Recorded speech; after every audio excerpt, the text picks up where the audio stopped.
Hello achievers, welcome to NET JRF makers. आज के हमारे इस लेक्चर में हम डिस्कस करने वाले हैं कुछ important concepts of research aptitude. और इन कॉन्सेप्ट को हम समझेंगे इन डिटेल में क्वेश्चंस के थ्रू, यानी कि एमसीक्यू सॉल्व करते हुए हम इन कॉन्सेप्ट को समझेंगे। अब पर्पस क्या है इसको क्वेश्चंस के थ्रू सॉल्व या समझने का? देखो, आज हम जो यहाँ पे क्वेश्चंस को कवर कर रहे हैं, जो कॉन्सेप्ट को हम समझ रहे हैं ना, ये आपकी कोई भी टेक्स्ट बुक पे नहीं दिया है, लेकिन एनटीए इसको नेट एग्जाम में पूछ रही है। तो अगर हम इसको क्वेश्चन के थ्रू सॉल्व करेंगे तो ये आपको बेसिक्स भी क्लियर होगा, साथ ही साथ इन क्वेश्चंस को, इन कॉन्सेप्ट को किस तरीके से अप्लाई करना है ये आपको वो भी समझ आएगा। So let's get started. हमारा सबसे पहला क्वेश्चन है, the approach of accepting knowledge because people have agreed upon following a reasonable argument is known as. ठीक है, अब देखो ये हमसे क्वेश्चन क्या पूछ रहा है। क्वेश्चन ये पूछ रहा है कि जब हम किसी नॉलेज को एक्सेप्ट करते हैं, या हम जब एक ऐसी नॉलेज को एक्सेप्ट करते हैं जिसको ऑलरेडी उस नॉलेज को लोगों ने पहले से एक्सेप्ट किया हुआ है, या फिर लोग ऑलरेडी उस नॉलेज के ऊपर ऑलरेडी पहले से लोग एग्रीड है। यहाँ पे पहले की बात कर रहा है, जो चीज पहले से नॉलेज अवेलेबल है। ठीक है, तो इसका आंसर है ए प्राइमरी। अब ये ए प्राइमरी क्या होता है और ये पूरा क्वेश्चन क्या पूछ रहा है, अब मैं आपको इन डिटेल में विद एग्जांपल समझाती हूँ, आप इसको ध्यान से सुनना। देखो, ए प्रायरी, प्रायरी का मतलब, इसके आंसर में ही इसका मीनिंग छुपा है। हम प्रायर वर्ड कब यूज करते हैं? हम प्रायर वर्ड तभी यूज करते हैं ना, पहले के लिए, यानी जो चीज पहले से अवेलेबल है हम क्या बोलते हैं? प्रायर, प्रायर नॉलेज, है ना। तो पहला हमारे रिसर्च के अंदर कौन सा ऐसा अप्रोच है जो पहले से प्रेजेंट होता है, पहले से मौजूद होता है? तो देखो, हमारे रिसर्च के अंदर दो सबसे इंपॉर्टेंट अप्रोचेस है। ठीक है, एक है डिडक्टिव, एक है हमारी इंडक्टिव। ठीक है, अब आप इसको डिडक्टिव अप्रोच बोलो, इंडक्टिव अप्रोच बोलो, आप इसको डिडक्टिव इंडक्टिव रिसर्च बोलो, डिडक्टिव इंडक्टिव थियरी बोलो, या डिडक्टिव इंडक्टिव रीजनिंग बोलो। हमारे रिसर्च के अंदर दो तरीके से ये रीजनिंग करी जाती है, एक डिडक्टिव और एक inductive. It is one and the same. मैंने आपको अभी जितने भी वर्ड्स इसके साथ जोड़ के बताए हैं ना, सबका मीनिंग सेम है।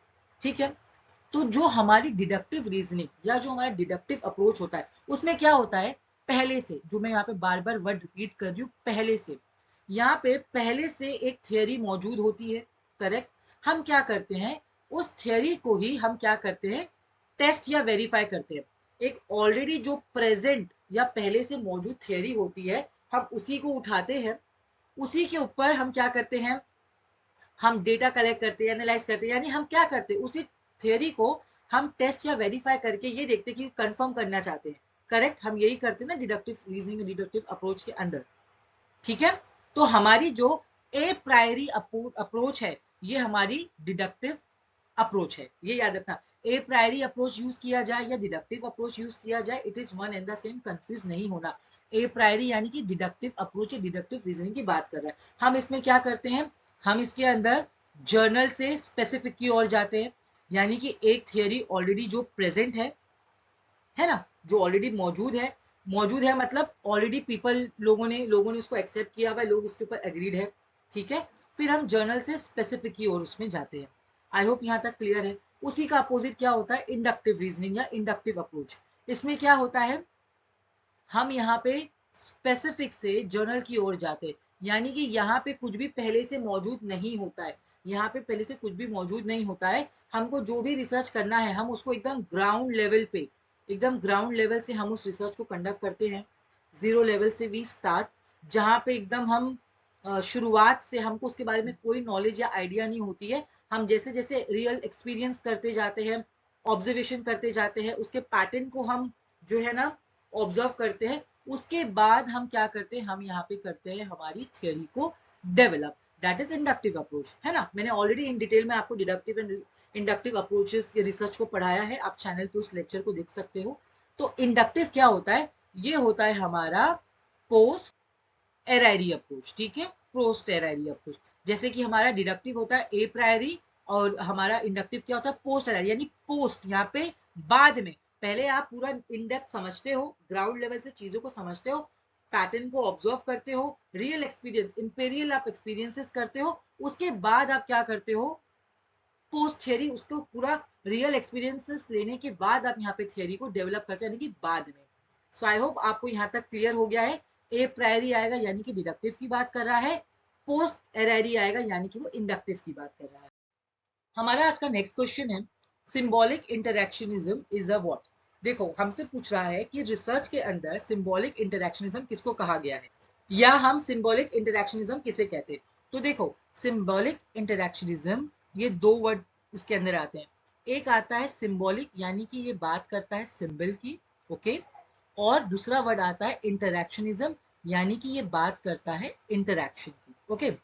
अब जब भी इंटरैक्शन की बात आएगी तो इसका मतलब इंटरैक्शन कहाँ होता है, इंटरैक्शन सोसाइटी, ह्यूमन, करेक्ट। तो जब भी इंटरैक्शन की बात आती है मान लेना आप ये सोसाइटी की, ये ह्यूमन की बात कर रहे हैं, ठीक है। अब ये सिंबॉलिक इंटरैक्शनिज्म है क्या, ये इसको मैं आपको समझाती हूँ। तो ये एक सोशल थियोरी है, ठीक है। ये क्या है, ये एक सोशल थियोरी है, ये एक थियोरी है जिस थियोरी का ये कहना है कि ह्यूमन बिहेवियर इस तरीके से बनता है जब लोगों का, सोसाइटी का या ह्यूमन का सिंबल से जो इंटरैक्शन होता है ना, सिंबल से जो इंटरैक्शन होता है उसके ही बेसिस पे लोग क्या करते हैं, उस चीज को, उस इंटरैक्शन को एक मीनिंग देते हैं या उसको इंटरप्रेट करते हैं, एक परसेप्शन लगाते हैं। अब ये पूरा कॉन्सेप्ट कैसा, मैं आपको भी एग्जांपल बताती हूँ। देखो सिंबल का मतलब यहाँ पे क्या है, तो मान लो मैं यहाँ पे एग्जांपल ले रही हूँ एक डॉग का, तो डॉग है यहाँ पे सिंबल, ठीक है, ओके। अब यहाँ पे मैं कुछ एग्जांपल के तौर पे मैं यहाँ पे 3 व्यक्ति को ले रही हूँ, ओके। अब डॉग से मान लो ये है व्यक्ति नंबर 1, 2 एंड 3। तो व्यक्ति नंबर 1 का इंटरेक्शन हुआ है डॉग के साथ, डॉग है यहाँ पे सिंबल। तो ये जो डॉग है ना, इस व्यक्ति को बड़ा ही खूबसूरत और प्यारा लगा, ठीक है। तो जब ये व्यक्ति नंबर 1 जब इस डॉग के पास गया, उसने उसको सहलाया, तो डॉग ने बड़े प्यार से उसको भी कडलिंग की, ठीक है। तो अब इस इंसान का इस सिंबल के साथ इंटरेक्शन जो हुआ, अब ये इसको क्या मीनिंग देगा कि डॉग जो है वो बड़ा ही प्यारा जानवर होता है, ठीक है, बड़ा ही खूबसूरत और प्यारा जानवर होता है। तो यहाँ पे क्या हुआ, ये मीनिंग उसने अपने इंटरैक्शन से इंटरप्रिटेट किया है, करेक्ट। और ये मीनिंग जो है ना, ये सब्जेक्टिव होती है। ये सब्जेक्टिव क्यों होती है मैं आपको बताती हूँ। अब ये तो इसका इंटरेक्शन हो गया जो इसने मीनिंग क्रिएट कर ली। अब ये जो व्यक्ति नंबर 2 है, ठीक है, ये जो व्यक्ति नंबर 2 है, मान लो ये डॉग को इसने देखा और इस डॉग ने इस व्यक्ति नंबर 2 को दौड़ा लिया या काट लिया। तो अब इस व्यक्ति नंबर 2 का इंटरेक्शन क्या हुआ कि डॉग ने उसको काट लिया। तो अब ये मीनिंग क्या बनाएगा कि ये जो डॉग है ना, ये अच्छा जानवर नहीं है, ये काटता है, ये अच्छे नहीं होते, इनसे दूर रहना चाहिए। तो इस इंटरेक्शन के थ्रू इसने क्या किया, इसने ये मीनिंग को इंटरप्रिटेट किया। तो हुआ ना सब्जेक्टिव। यहाँ पे जो लोगों का जिस तरीके का इंटरेक्शन होता है, वो उसमें जो एक्सपीरियंस उनको मिलता है, उसी तरीके से वो अपनी मीनिंग को यहाँ पे इंटरप्रिटेट करते हैं। तो ये है हमारा सिंबॉलिक इंटरेक्शनिज्म, ठीक है। सिंबॉलिक का मतलब आप, सिंबॉलिक जैसे मैंने डॉग का एग्जांपल लिया, आप जिसके साथ इंटरैक्ट कर रहे हो। अब मैंने यहाँ पे डॉग लिया, यहाँ पे ये कोई इंसान भी हो सकता है, ठीक है। अब मान लो ये जो थर्ड एग्जांपल है, थर्ड व्यक्ति का ये है कि भाई देखो, नहीं डॉग है ना, ये तो जो रोड पे डॉग घूमते हैं ये साफ सुथरे नहीं होते, इनसे दूर रहना चाहिए वरना कीटाणु हमको भी लग जाएंगे। तो इसका ये इंटरेक्शन है क्या, क्योंकि इसने डॉग को बड़ी गंदी हालत में रोड पे देखा था कि एकदम कीचड़ में पैर सना हुआ है ना, इस तरीके से उसका सलाइवा गिर रहा है, इस तरीके से इस तीसरे बंदे ने देखा था। तो उसका इंटरेक्शन क्या हुआ है, डटी को लेकर, डट को लेकर। तो इसका क्या मीनिंग इसने क्रिएट किया कि नहीं भाई, ये जो स्ट्रीट डॉग होते हैं ये अच्छे नहीं होते हैं, ठीक है, इनसे दूर रहना चाहिए, इनका सलाइवा अच्छा नहीं होता है, उससे कीटाणु आ जाएंगे। तो ये उसने मीनिंग यहाँ पे इंटरप्रिटेट कर लिया। सो आई होप आपको ये क्लियर है। हमारा नेक्स्ट क्वेश्चन है, the panel study has the issue of. तो अब ये पैनल स्टडी क्या होता है, ठीक है। देखो तो पैनल स्टडी हमारे लॉन्गिट्यूडनल रिसर्च का, मैंने जो आपको पढ़ाया था ना लॉन्गिट्यूडनल रिसर्च, ये हमारे लॉन्गिट्यूडनल रिसर्च का एक पार्ट है, टाइप है। अब लॉन्गिट्यूडनल रिसर्च में या लॉन्गिट्यूडनल स्टडी में क्या होता है, हम सेम सैंपल को, हम सेम सैंपल या सेम पार्टिसिपेंट को हम क्या करते हैं, डिफरेंट डिफरेंट टाइम इंटरवल पे हम उनको स्टडी, उनको ऑब्जर्व करते हैं, ठीक है। तो लॉन्गिट्यूडनल का ही एक टाइप है पैनल स्टडी। तो लॉन्गिट्यूडनल रिसर्च के अंदर क्या इशू आता है, so the answer is attrition. ठीक है, अब ये एट्रिएशन क्या होता है ये मैं आपको समझाती हूँ। देखो, एट्रिएशन का मतलब होता है loss of participant, loss of participant, या जिसको आप लॉस ऑफ सैंपल भी कहते हो। यानी इसमें क्या होता है, जिन पार्टिसिपेंट, जिन सैंपल्स के ऊपर आप स्टडी कर रहे हो ना, जब वो चले जाए, अब उनके जाने का कारण कुछ भी हो सकता है, या तो उनकी डेथ हो गई है, ठीक है, या वो बीमार हो गए हैं किसी इलनेस के कारण, या रीलोकेट यानी कि वो लोग ने अपनी लोकेशन चेंज कर दी है, वो कहीं और शिफ्ट हो गए हैं, या तो फिर जो पार्टिसिपेंट जिसके ऊपर आप स्टडी कर रहे थे, अब वो इंटेंशनली, अब वो आपकी स्टडी का हिस्सा नहीं बनना चाहता, उसने मना कर दिया, भाई मेरे को आपकी स्टडी का हिस्सा नहीं बनना है, मुझे आपके रिसर्च के अंदर पार्टिसिपेट नहीं करना है। तो इनमें से कोई भी रीजन हो सकता है, ठीक है, या वो मर जाएगा, या पार्टिसिपेंट बीमार हो जाएगा, कहीं और शिफ्ट हो जाएगा, या वो कह देगा भैया मेरे को आपके स्टडी का हिस्सा नहीं बनना है। ठीक है, अब देखो, अगर ये एट्रिशन का इशू होगा, जब पार्टिसिपेंट लॉस हो जाएगा, तो ऑब्वियस है ये हमारी स्टडी पे कितना बड़ा इंपैक्ट क्रिएट करेगा, हमारे रिसर्च की वैलिडिटी जो है उसके ऊपर भी ये असर करेगा, है ना, जनरलाइजेशन के ऊपर भी इफेक्ट करेगा। ओके, तो आई होप आपको इसका मीनिंग क्लियर है। अब देखो, ये सिंगल सर्वे और इन एनिमेट ऑब्जेक्ट्स क्या होता है। देखो देखो, सिंगल सर्वे का मतलब क्या होता है, आप अपने सैंपल या आप अपने पार्टिसिपेंट, सैंपल बोलो पार्टिसिपेंट बोलो, it is one and the same. तो जब आप अपने पार्टिसिपेंट से डेटा कलेक्ट करते हो ओनली वन टाइम, जब आप सिर्फ एक ही टाइम, ओनली वन टाइम ही जब आप अपने पार्टिसिपेंट से डेटा कलेक्ट करते हो, उसको हम सिंगल सर्वे कहते हैं। ठीक है, यहाँ पे ओनली वन, सिर्फ एक बार ही आप डेटा कलेक्ट करते हो। ठीक है, इन एनिमेट ऑब्जेक्ट्स क्या होता है, जब आप इन एनिमेट, जब आप कोई भी नॉन लिविंग मटेरियल्स को यूज करते हो अपने रिसर्च में एज अ प्रॉक्सी, ठीक है, as a proxy for living being, वो होता है हमारा इन एनिमेट ऑब्जेक्ट्स। ठीक है, हमारा नेक्स्ट क्वेश्चन है, if respondents are offered an option of answering a questionnaire, for example, the postal questionnaire respondents are given an option of answering by web survey, it is called।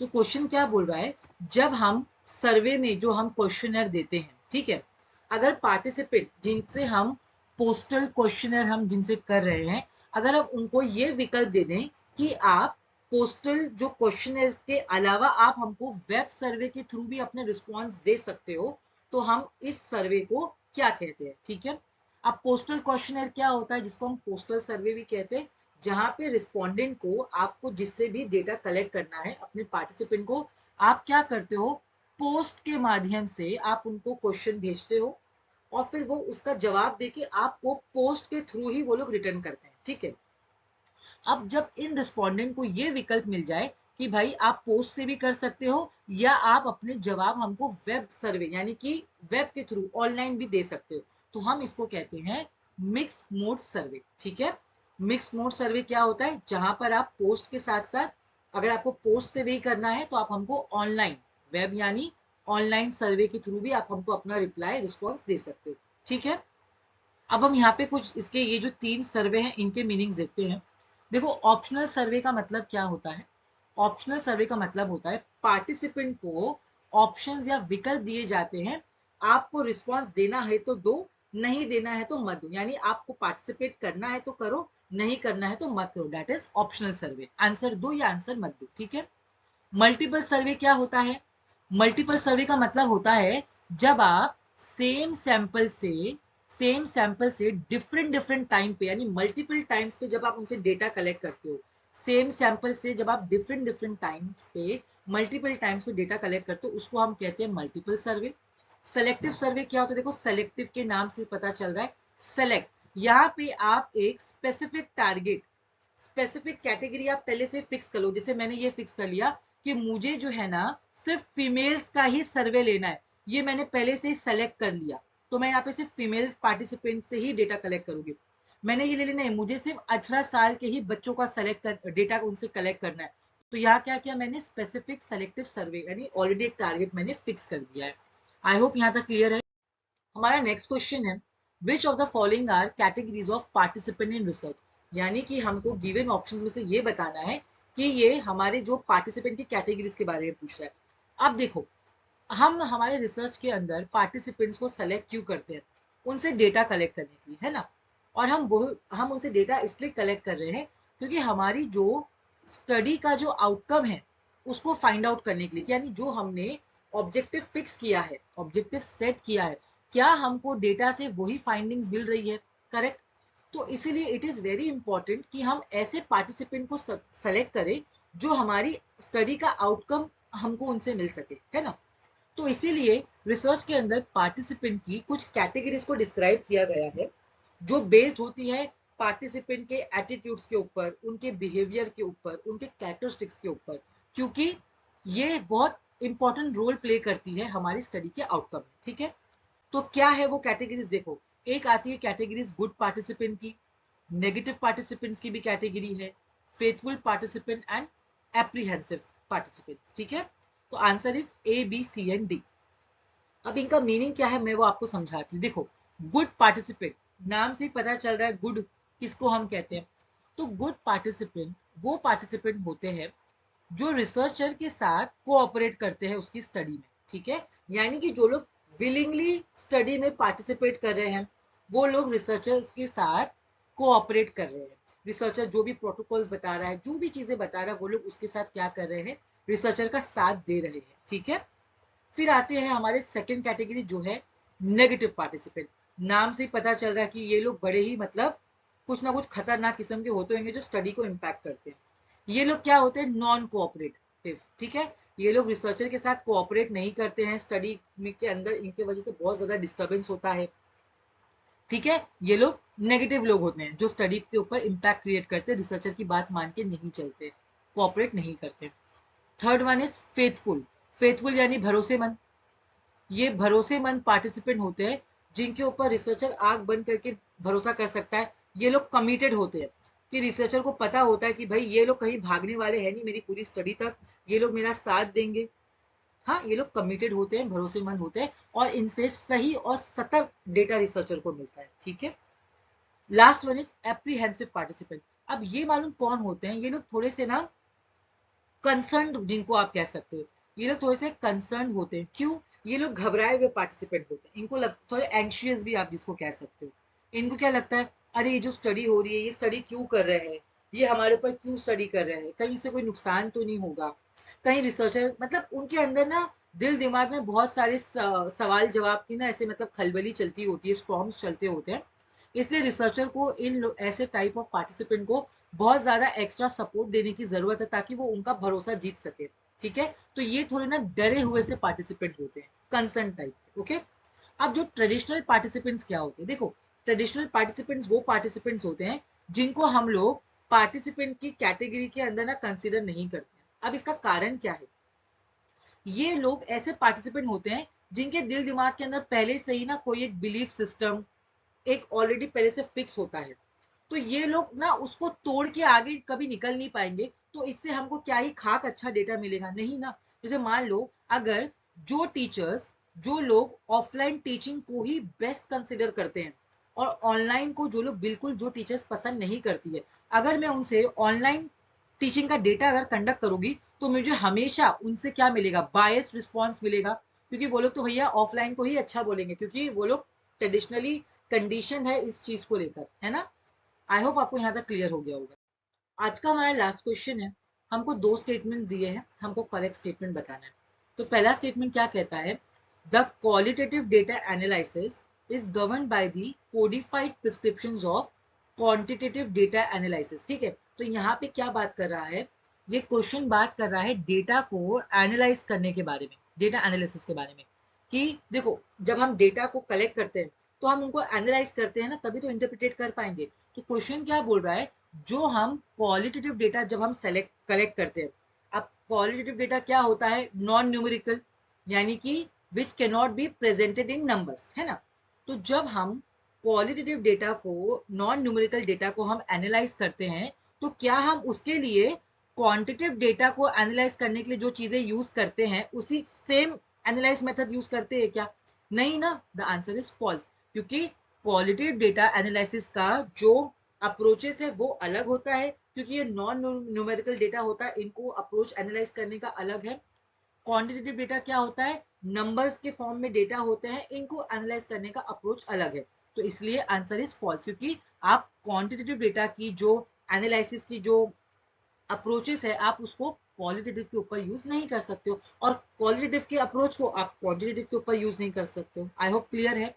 Second statement क्या कहता है, qualitative data analysis has many approaches of which the grounded theory is important। ये statement true है। अभी मैंने बताया कि दोनों के पास ना बहुत सारे अप्रोचेस है, ठीक है। तो क्वालिटेटिव के अंदर अलग अलग मैनी अप्रोचेस है, ये भी ट्रू है। Grounded theory is important, yes. Grounded theory तो हमारे क्वालिटेटिव का ही पार्ट है, ये मैंने आपको पहले भी दसियों बार पढ़ाया है।